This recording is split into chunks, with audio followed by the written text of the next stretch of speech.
Hello प्यारे साथियों, कैसे हैं आप सभी। उम्मीद करते हैं आप सभी बहुत अच्छे होंगे और बहुत ही जबरदस्त तरीके से अपनी पढ़ाई को कर रहे होंगे।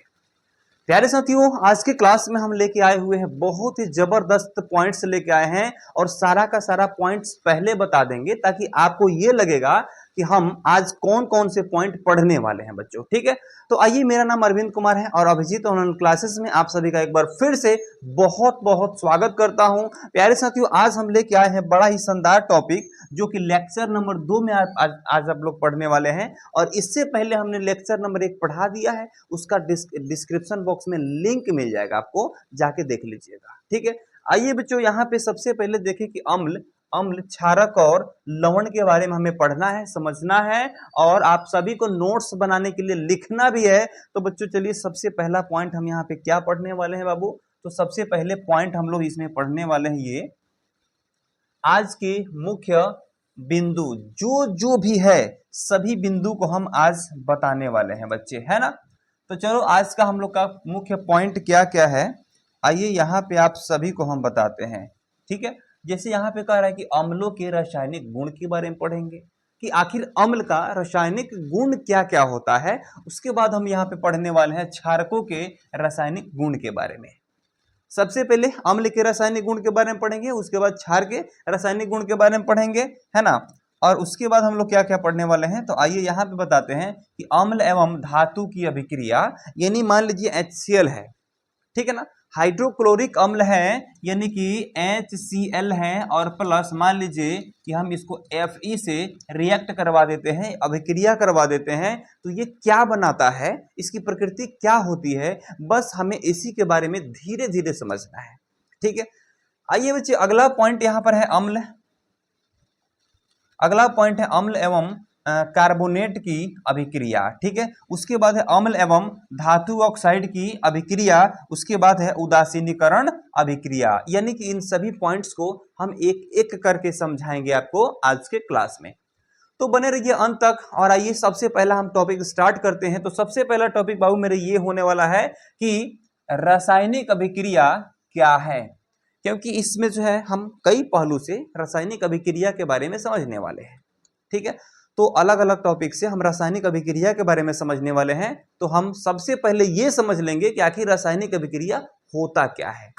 ठीक है, तो सबसे पहले रासायनिक अभिक्रिया के बारे में अगर हम समझ लेते हैं, तो समझिए कि सारा का सारा अभिक्रिया हमें अच्छे तरह से समझ में आ जाएगा। तो सबसे पहले रासायनिक अभिक्रिया किसे कहते हैं, जब एक या एक से अधिक पदार्थ आपस में अभिक्रिया करके नए गुणों वाले एक या एक से अधिक नए पदार्थ बनाते हैं, तो इस प्रक्रिया को रासायनिक अभिक्रिया कहते हैं। जब भी कोई नया दो ठो पदार्थ है और आपस में मिलकर के और कोई नया पदार्थ बना देता हो, चाहे एक बनाता हो चाहे एक से अधिक बनाता हो, हम उसे क्या कहते हैं, तो रासायनिक अभिक्रिया कहते हैं। और जैसे कि यहाँ पे बात कीजिए, तो यहाँ पे दो मिल रहा है कि नहीं मिल रहा है, बताओ।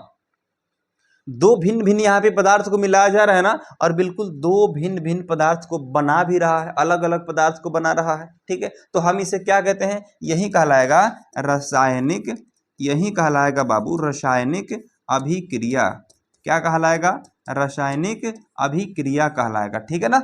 चलो, तो यहाँ पे समझिएगा, Zn यहाँ पे कह रहा है कि Zn को अगर 2HCl से मिला देते हैं, तो यहाँ पे HCl क्या है, ये कहलाता है बच्चे मेरे हाइड्रोक्लोरिक अम्ल। HCl क्या होता है, हाइड्रोक्लोरिक अम्ल होता है। और यहाँ पे Zn क्या होता है, तो जिंक होता है। और ये जिंक क्या है, तो धातु है। ठीक है, और ये क्या है बच्चे, तो ये अम्ल है ना।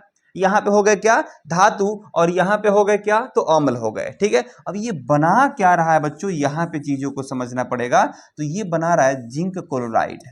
क्या बना रहा है जी, जिंक क्लोराइड बना रहा है। ठीक है, जिंक क्लोराइड बना रहा है, और हाइड्रोजन इसमें से क्या हो रहा है कि मुक्त हो रहा है। हाइड्रोजन और जिंक क्लोराइड बनाता है, क्या क्या मिलकर के, तो कोई धातु और अम्ल मिलकर के, यानी कि जिंक और HCl हाइड्रोक्लोरिक अम्ल मिलकर के। बताओ, यहां तक सारा का सारा चीज समझ में आ गया क्या बच्चे, आगे बढ़ जाए। चलो आगे बढ़ते हैं। अगला पॉइंट यहां पे होने वाला है ये कि अम्ल के रासायनिक गुण। अम्ल के रासायनिक गुण, अभी अभी हम लोग क्या देखे, रासायनिक अभिक्रिया के बारे में देखे हैं, लेकिन इस बार हमको देखना है अम्ल के रासायनिक गुण के बारे में। तो यहाँ पे कह रहा है अम्ल विभिन्न पदार्थों जैसे धातु, धातु कार्बोनेट, धातु हाइड्रोकार्बोनेट, धातु ऑक्साइड तथा क्षारक के साथ अभिक्रिया करते हैं। अम्ल क्या करता है, धातु से अभिक्रिया करता है पक्का।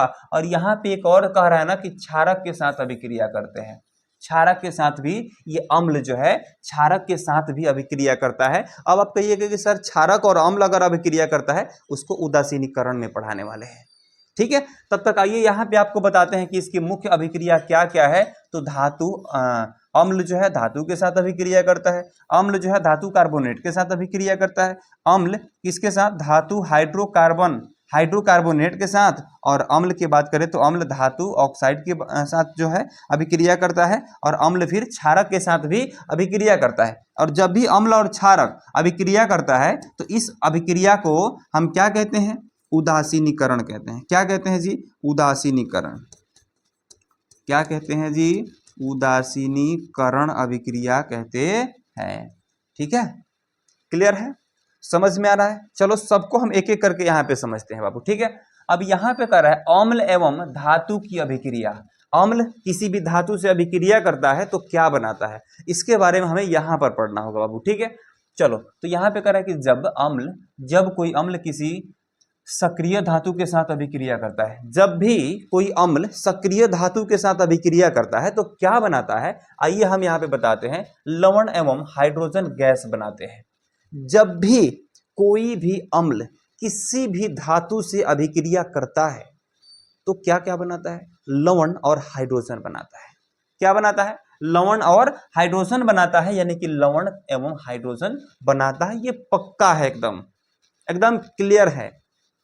अब आगे देखते हैं, यहाँ पे समझते हैं चीजों को कि अम्ल धातु से अभिक्रिया करेगा तो लवण और हाइड्रोजन बनाएगा। इसका समीकरण भी आप लिख सकते हैं। और चलिए यहाँ पे उदाहरण लेते हैं, क्या तो जिंक है और यहाँ पे 2HCl है और यहाँ पे ZnCl H2O, यहाँ पे H2 क्या हो रहा है, हाइड्रोजन क्या हो रहा है, बाहर हो रहा है, यानी यह जो है ना निकलता है। हाइड्रोजन गैस निकलना कहते हैं हम लोग इसको, क्या कहते हैं कि गैस निकल रहा है, ठीक है। और ये बना क्या रहा है, तो ZnCl2 बना रहा है, जिंक क्लोराइड बना रहा है बच्चे, ठीक है। चलो पहचान इसका देखते हैं कि हाइड्रोजन गैस जलने पर पॉप ध्वनि करती है। पॉप जैसे नहीं होता है कि किसी कहीं पे भी जैसे मान लीजिए कहीं पे पेट्रोल रखा हुआ है और वहां पे जब हम माचिस मारते हैं तो वहां पे पॉप की आवाज निकलता है, उसी को यहाँ पे कह रहा है कि पॉप ध्वनि करती है, ठीक है। हाइड्रोजन गैस जलाने पर पॉप ध्वनि उत्पन्न करती है, ठीक है। तो यहाँ पे समझ गए होंगे कि जब भी अम्ल धातु के साथ अभिक्रिया करता है तो क्या क्या बनाता है और कैसे बनाता है। उम्मीद करते हैं कि सभी प्यारे बच्चे जो है इस चीज को समझ गए होंगे, साथ ही साथ आप भी समझ गए होंगे बाबू, ठीक है। चलो आगे बढ़े। अगला हम लोग का पॉइंट ये होने वाला है कि अम्ल धातु कार्बोनेट के साथ अभिक्रिया करवाना है। इस बार पहले करवाए थे क्या, अम्ल का धातु के साथ, इस बार करवाना है अम्ल का धातु कार्बोनेट के साथ। तो अम्ल की धातु कार्बोनेट के साथ अभिक्रिया में लवण, जल और कार्बन डाइऑक्साइड बनाते हैं। पहला बार क्या बना रहा था, तो हाइड्रोजन बना रहा था, इस बार कार्बन डाइऑक्साइड यानी कि CO2 बनाना है बाबू। क्या बनाना है जी, CO2 बनाना है। जैसे यहाँ पे हम बात करते हैं सामान्य अभिक्रिया, इसका क्या है, इसको मैंने हिंदी में लिखा है ताकि आपको पहले समझ में आएगा। तो कह रहा है कि अम्ल प्लस धातु कार्बोनेट, यहाँ पे हम क्या करवा रहे हैं, अभिक्रिया करवा रहे हैं। देखिएगा यहां पर हमने क्या करवा दिया, अभिक्रिया करवा दिया। तो यहां पे क्या बना रहा है बाबू, लवण प्लस जल बना रहा है और प्लस में CO2 गैस क्या हो रहा है, तो ऊपर की ओर निकल रहा है। क्योंकि मैंने यहां पे बोला था कि अम्ल की धातु कार्बोनेट के साथ अभिक्रिया में लवण, जल और कार्बन डाइऑक्साइड निकलता है बच्चों, यानी कि CO2 निकलता है। तो यहाँ पे देख पा रहे होंगे CO2 बाहर निकल रहा है। और उदाहरण की बात करें तो Na2CO3, यहाँ पे क्या है, सोडियम कार्बोनेट 2HCl, फिर अम्ल के साथ अभिक्रिया कर रहा है। देखिए यहाँ पे कार्बोनेट का करवाना है, धातु कार्बोनेट। तो यहाँ पे Na क्या है, धातु है, और CO3 क्या है, तो कार्बोनेट है। तो हो गया कि नहीं, धातु कार्बोनेट है ना। अब यहाँ पे 2HCl यानी कि यह जो है अम्ल है, क्या है बाबू, अम्ल है। और यहाँ ये हो जाएगा क्या, ये हो जाएगा आपको धातु, ठीक है। तो यहाँ पे क्या हो रहा है, यहाँ पर अम्ल के साथ ये हो गया आपका अम्ल, ये हो गया धातु कार्बोनेट, ये धातु कार्बोनेट है और ये वाला जो है अम्ल है, ठीक है। और यहाँ पे ये क्या बनाएगा, लवण बनाएगा 2NaCl, क्या है, लवण है, और यहाँ H2O क्या है बाबू, तो ये जो है जल का सूत्र है ना। और CO2 यहाँ पे देखिए क्या हो रहा है, ऊपर की तरफ निकल रहा है। हम इसे कहेंगे कि मैंने अम्ल का धातु कार्बोनेट के साथ अभिक्रिया करवा दिया। क्या करवा दिया, तो अभिक्रिया करवा दिया हमने, ठीक है। तो ये जो भी प्रोसेस हो रहा है इसको आप लोग रटते जाएंगे, समझते जाएंगे, और सबका सब कॉन्सेप्ट आप लोग देखेंगे यहाँ पर, ठीक है। चलो आगे बढ़ जाए, आगे बढ़ते हैं। अब जो है अम्ल का किसके साथ, तो धातु हाइड्रोकार्बोनेट के साथ। पहले क्या करवाए थे, कार्बोनेट यानी CO3 के साथ करवाए थे। किसके साथ, किसके साथ करवाए थे जी, CO3 यहां पे हो गया धातु, और ये कार्बोनेट होता है CO3। लेकिन इस बार क्या करवाना है, हाइड्रोकार्बन के साथ करवाना है। क्या करवाना है, हाइड्रोकार्बोनेट के साथ करवाना है। तो यहाँ पे क्या करेंगे, यहाँ पे लिखा है अम्ल की धातु हाइड्रोकार्बोनेट के साथ अभिक्रिया में लवण, जल और कार्बन डाइऑक्साइड बनाते हैं। लवण, जल और कार्बन डाइऑक्साइड बनाते हैं। यहाँ पे कह रहा है कि सामान्य अभिक्रिया इसका क्या है, तो अम्ल को धातु हाइड्रोकार्बोनेट से अभिक्रिया करवा रहे हैं। और धातु हाइड्रोकार्बोनेट कौन है बच्चों, तो ये है, देखिए ये हाइड्रोकार्बोनेट कहलाता है। यानी कि H जोड़ दीजिएगा कहीं पे भी, अगर H जोड़ दीजिएगा तो उसको हम लोग क्या उच्चारण करने लगते हैं, हाइड्रो। समझ में आ रहा है, तो इसको कहेंगे सोडियम हाइड्रोकार्बन, सोडियम हाइड्रोकार्बोनेट कहेंगे, क्योंकि CO3 को क्या बोलते हैं, यह अलग से एक क्या है बाबू, तो ये कार्बोनेट है, ये क्या है, कार्बोनेट है। ये क्या है, तो इसको पढ़ेंगे हम लोग हाइड्रो पढ़ेंगे, और इसको क्या पढ़ेंगे, सोडियम पढ़ेंगे बाबू, सोडियम। क्लियर। चलो, तो यहाँ पे आप सभी लोग देख पा रहे हैं कि जब भी सोडियम कार्बोनेट को यहाँ से अम्ल के साथ अभिक्रिया करवाया जा रहा है तो NaCl सोडियम क्लोरीन बन रहा है, यानी कि यह जो है लवण बन रहा है।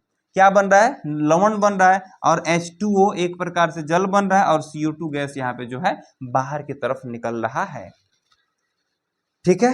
तो चलो यहां पर समझ गए कि सामान्यतः अभिक्रिया क्या है और इसका उदाहरण क्या है, जब अम्ल धातु हाइड्रोकार्बोनेट से अभिक्रिया करता है, ठीक है। चलिए आगे बढ़े। अगला पॉइंट है यहां पर कि कार्बन डाइऑक्साइड गैस की पहचान। कार्बन डाइऑक्साइड गैस को आप कैसे पहचानते हैं, इसका पहचान क्या क्या है बच्चों, यहां पे सवाल पूछा जा रहा है। तो कह रहा है कि अम्ल एवं कार्बोनेट या हाइड्रोकार्बोनेट की अभिक्रिया से CO2 गैस निकलती है। जब भी अम्ल को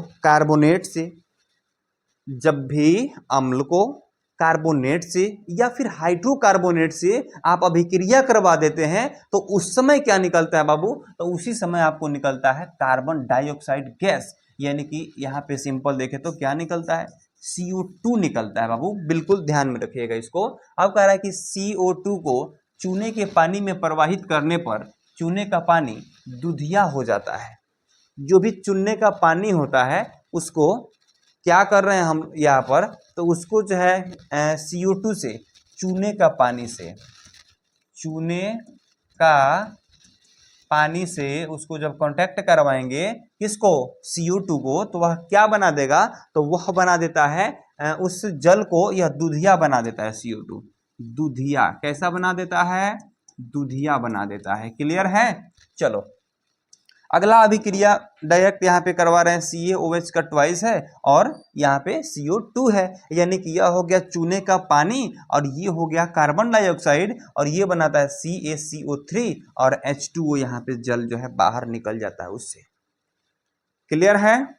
चलो अब यहाँ पे कह रहा है कैल्शियम कार्बोनेट, हाँ वो तो ठीक है, CaCO3 जो है, CaCO3 कैल्शियम कार्बोनेट है, कैल्शियम कार्बोनेट बना देता है और जल का सूत्र ये है जो कि बाहर निकल जाता है, ठीक है। चलो आगे बढ़ जाए। अगला सवाल यहाँ पर कह रहा है कि अम्ल कॉल करके एक बार पूछ लीजिए तो अपना से। चलिए, अम्ल धातु ऑक्साइड के साथ अभिक्रिया करके क्या बनाता है, आपको यहाँ पे हम बताते हैं।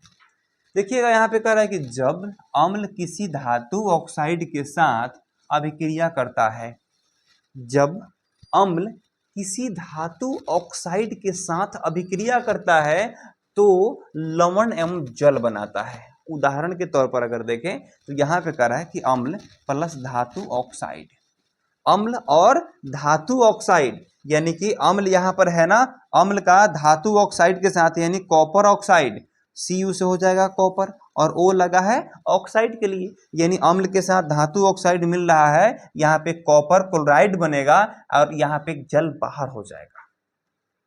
समझ में आ रहा है? यहाँ पे कॉपर क्लोराइड बना देगा और ये जल क्या होगा बाबू, तो बाहर हो जाएगा। ठीक है, इसको समझ लीजिएगा अच्छे से कि यह जो है अम्ल और धातु ऑक्साइड अभिक्रिया करता है तो क्या बनाता है, तो आपको जो है उसका ये से समीकरण लिख दीजिएगा। परीक्षा में ऐसे पूछे तो बिल्कुल चुटकी बजा के लिखिएगा।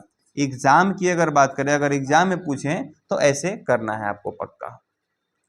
ठीक है, चलो अगला पॉइंट यहाँ पर है उदासीनीकरण अभिक्रिया। तो उदासीनीकरण में क्या करना है, जब भी अम्ल और प्लस में कीजिएगा यहाँ पर क्षार तो हो गया उदासीन। यह क्या बना देता है, यह कैसे हो जाता है, उदासीन हो जाता है। ठीक है, तो यहाँ पर कह रहा है कि जब कोई अम्ल और क्षारक आपस में अभिक्रिया करके लवण और जल बनाते हैं, लवण भी बनाता है और जल भी बनाता है। ठीक है, इस अभिक्रिया को उदासीनीकरण अभिक्रिया कहते हैं। यह उदासीन हो जाता है। यह लवण कैसा होता है, तो उदासीन होता है। और उदासीन का मतलब क्या होता है बाबू बताओ, ना ही लिखेंगे यहाँ पर, ना ही अम्लीय, ना ही अम्लीय, ना ही क्षारीय। उदासीन का मतलब क्या होता है, ना ही अम्लीय और ना ही क्षारीय। समझ में आ रहा है? और इसी को हम लोग क्या कहते हैं, उदासीनीकरण अभिक्रिया कहते हैं। और आइए यहाँ पे बताते हैं सामान्य अभिक्रिया इसका क्या है। तो अम्ल प्लस क्षार बराबर लवण प्लस जल होता है। तो यहाँ पे HCl, ये अम्ल इस बार इधर लिखे हैं, अम्ल प्लस ये NaOH क्या है, क्षार है। क्या है बाबू, ये क्षार है। NaOH क्या है, क्षार है, और ये बनाता है NaCl प्लस में H2O बनाता है। यानी NaCl क्या है, तो यह एक नमक है, लवण है। ठीक है, और ये क्या है बाबू मेरे, तो जल है। क्लियर हो गया? चलिए आगे बढ़ जाए। अगला है क्षारक के प्रमुख रासायनिक गुण। अब अम्ल को हम लोग छोड़ रहे हैं, क्षारक पे आ रहे हैं। ठीक है, तो क्षारक के रासायनिक गुण क्या होते हैं, तो क्षारक निम्न पदार्थों के साथ अभिक्रिया कर सकते हैं। यानी क्षारक जो है अम्ल के साथ अभिक्रिया कर सकता है। समझ में आ रहा है? उसके बाद क्षारक अधातु ऑक्साइड के साथ अभिक्रिया कर सकता है, और क्षारक कुछ अधातुओं के साथ भी अभिक्रिया कर सकता है। ठीक है, और यहाँ पे कह रहा है कि इन अभिक्रियाओं में अलग अलग उत्पाद बनते हैं, और इन सभी अभिक्रियाओं में अलग अलग उत्पाद बनते हैं। क्लियर है? चलो आगे बढ़ते हैं। अगला सवाल है यहाँ पर कि क्षारक एवं अम्ल की अभिक्रिया। क्षारक एवं अम्ल की अभिक्रिया को समझते हैं। कह रहा है कि क्षारक अम्ल के साथ अभिक्रिया करके लवण और जल बनाता है, जो कि उसका सामान्य अभिक्रिया यहाँ पे दिखा दें। क्षारक प्लस जल बराबर लवण प्लस जल होता है।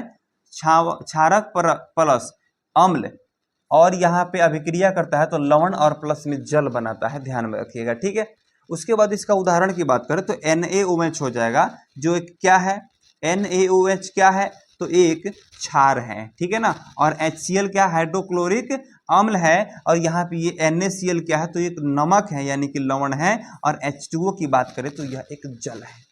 यहाँ पे शब्द में जो लिखा हुआ था मैंने यहाँ पे समीकरण में लिखा है, और यहाँ पे कह रहा है यह एक उदासीनीकरण अभिक्रिया है। जब भी कोई अम्ल और क्षार आपस में अभिक्रिया करता है तो लवण और जल बनाता है, उस अभिक्रिया को क्या कहते हैं, तो उदासीनीकरण अभिक्रिया कहते हैं। पूरा जो है ना इसको माथा में रखिएगा, ध्यान से रखिएगा अपने माथा में। ठीक है, चलो आगे बढ़ते हैं। यहाँ पर अगला सवाल कर रहा है क्या कि क्षारक प्लस अधातु ऑक्साइड अगर हम लोग ऐड करते हैं, अभिक्रिया करवा देते हैं, मिक्स करवा देते हैं, तो क्या बनाता है, तो क्षारक कुछ अधातु ऑक्साइड के साथ अभिक्रिया करके लवण एवं जल बनाते हैं। क्या बनाते हैं, लवण एवं जल बनाते हैं। उदाहरण की बात करें तो CaOH का ट्वाइस प्लस CO2, यानी CaOH का ट्वाइस क्या है, तो मेरे बच्चे यह जो है एक क्षार है, और यहाँ पे CO2 क्या है, तो आपको जो है क्षारक कुछ अधातु ऑक्साइड के साथ अभिक्रिया करके लवण एवं जल बनाता है ना। तो ये क्या है, ये हो गए क्षारक अधातु ऑक्साइड, ओ क्षारक CO2। अच्छा, चलिए ये हो गया कार्बन डाइऑक्साइड। जैसे कार्बन डाइऑक्साइड के साथ हम क्या कर रहे हैं, कैल्शियम ऑक्साइड, यह क्या है, एक क्षारक है, और इसके साथ अभिक्रिया यह करता है ना, तो जैसे यह अधातु है CO2 और ये जब अभिक्रिया करता है तो क्या बनाता है CaCO2 सॉरी 3 यानी कैल्शियम क्लोराइड बनाता है। क्या बनाता है? कैल्शियम क्लोराइड बनाता है और यहाँ पे H2O यानी कि जल क्या होता है कि बाहर हो जाता है। ठीक है, चलो अगला पॉइंट यहाँ पे कर रहा है कि CO2 क्या है? अधातु ऑक्साइड है। CO2 क्या है? यहाँ पर अधातु है। यह धातु की अगर बात करें तो यह जो है ना धातु नहीं है बच्चों। और ये क्या कर रहा है कि ये अधातु नहीं है जी, ये अधातु है। ठीक है, ये हो गया अधातु और ये हो गया हाँ अधातु का ऑक्साइड हो गया। और क्षारक की बात करें तो ये क्या हो जाएगा? तो आपका क्षारक हो जाएगा। ठीक है, और CaOH का ट्वाइस बराबर ये क्षारक है और CaCO3 ये जो है ना लवण बनाया हुआ है यहाँ पर, और यहाँ पे जल भी बनाया है। ठीक है, चलिए आगे बढ़ते हैं। ये वाला पॉइंट आप उम्मीद करते हैं कि समझ गए होंगे भली भांति। अगला पॉइंट यहाँ पे हम लोग देखेंगे क्षारक एवं धातु की अभिक्रिया। अब क्षारक अगर धातु से अभिक्रिया करता है तो क्या बनाता है? तो यहाँ पे कर रहा है कुछ धातुएं जैसे जिंक हो गए और एल्यूमिनियम प्रबल क्षारकों के साथ अभिक्रिया कर सकती है, यानी 2NaOH।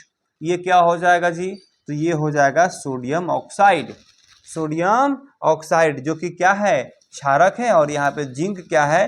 तो यह एक धातु है। और ये जब अभिक्रिया करते हैं ना तो क्या बनाते हैं? Na2ZNO2 है ना, यानी कि यहाँ पर sodium zinc oxide, sodium zinc oxide, और यहाँ पे बनाएगा H2 जो कि बाहर निकल रहा है, ऊपर की ओर गैस के रूप में निकल रहा है बच्चों। ठीक है, तो चलिए उम्मीद करेंगे ये वीडियो जो है ना आपको बहुत पसंद आया होगा। अगर खूब पसंद आया होगा तो वीडियो को लाइक कीजिएगा। हमेशा के लिए हमसे जुड़ने के लिए चैनल को सब्सक्राइब कर बेल आइकन दबा लीजिए ताकि इसके नेक्स्ट क्लास जो है ना सबसे पहले आप ही के पास पहुंचे। ठीक है ना, तो चलिए आज बस क्लास को यहीं पे समाप्त करते हैं। मिलते हैं अगले वीडियो में, तब तक के लिए सभी को टाटा गुड बाय।